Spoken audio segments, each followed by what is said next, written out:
Et c'est parti pour la deuxième édition de Sainte-Geneviève, deuxième épisode, pardon. Sainte-Geneviève, on a vu hier qu'elle s'était consacrée à Dieu. Elle a grandi, Geneviève. Elle a maintenant environ 22 ans. Ses parents viennent de monter au ciel. Et dans la ville de Lutèce, il y a un grand bruit.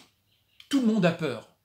Ah, les barbares sont en train d'arriver. Les Huns, ce sont des barbares un peu sanguinaires. Quand ils arrivent quelque part, ils mettent le feu, ils volent, ils tuent. Ah, et leur chef s'appelle Attila. On dit que là où Attila passe avec son cheval, l'herbe ne repousse plus. Attila, il était capable de dormir sur son cheval, la tête sur l'encolure du cheval, et d'avancer pendant des jours et des jours. Ouais. Et ils ont très peur à Lutèce. Parce que, après avoir pris l'Allemagne, Attila a traversé le Rhin. Il est arrivé à Reims, puis à Saint-Quentin, à Laon, des grandes villes. Et là, il arrive près de Lutèce. Oh, qu'est-ce qu'on va devenir? Tout le monde a peur. C'est la pagaille. Mais Geneviève dit, ne vous inquiétez pas, ne vous inquiétez pas. Ça va bien se passer. On va prier et il ne viendra pas jusqu'ici. On se moque d'elle. Les hommes se moquent d'elle. Ils ont même envie de la tuer. Tellement ils... Et puis il y a des femmes qui se mettent à prier avec elle. Et puis finalement, tout le monde reste dans la ville de Paris. Et vous savez ce qui se passe? Attila arrivait pas très loin de Lutèce, et au dernier moment, il est redescendu vers la Loire pour aller jusqu'à Orléans. Il n'a pas voulu passer par Lutèce. On ne sait pas vraiment pourquoi. La puissance de la prière de Geneviève, c'est quelque chose. Alors là, Geneviève, elle est devenue très importante pour cette ville. Elle est devenue la protectrice.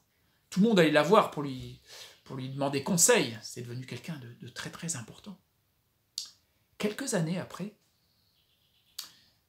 Clovis, vous connaissez Clovis? Son papa c'était Childéric.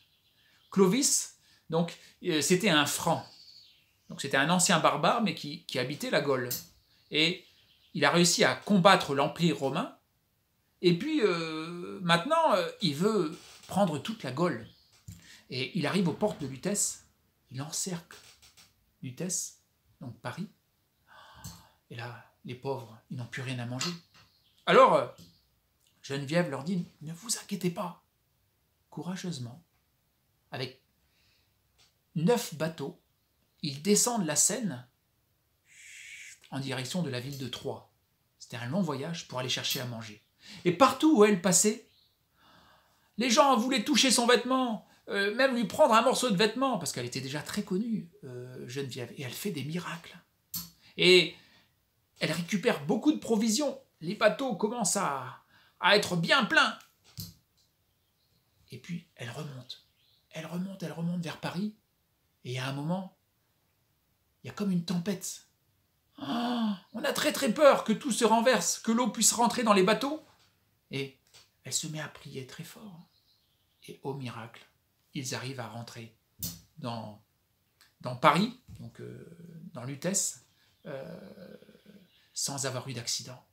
Et là, la première chose qu'elle fait, elle donne du pain aux plus pauvres. Elle s'occupe des plus pauvres. Elle était comme ça, Sainte-Geneviève. Toujours être prête à s'occuper des plus pauvres. Et alors, la ville, grâce à elle, la ville peut manger. Les habitants peuvent manger, ils peuvent tenir le siège de Clovis. Elle continue à prier. Quelques années après, Clovis tombe amoureux d'une jolie princesse. Elle s'appelle Clotilde, et Clotilde est chrétienne. Alors Clotilde lui parle de Jésus, mais c'était un barbare, Clovis. C'était un païen. Il ne voulait pas se convertir. Un jour, il est en guerre contre d'autres barbares. Ça devait être je ne sais plus ce que c'était. Mais il est en train de perdre la guerre, perdre la bataille. Et là, il se tourne vers Dieu et dit « Dieu de Clotilde, si tu m'accordes la victoire, je me ferai baptiser. » Et il remporte la victoire. C'est la victoire de Tolbiac. Alors il rentre chez lui, puis et il se fait baptiser à Reims, avec 3000 guerriers. Waouh! Et grâce à cela, Geneviève lui ouvre les portes de Paris, et il peut rentrer à Paris. Il devient même ami, elle devient son conseiller. Et grâce à cela, la Gaule est restée chrétienne. C'est ce qu'elle voulait. C'est ce qu'elle voulait à tout prix, Geneviève, que la Gaule reste chrétienne. Bon. Demain, je vous raconte la fin. D'accord ? Bonne journée.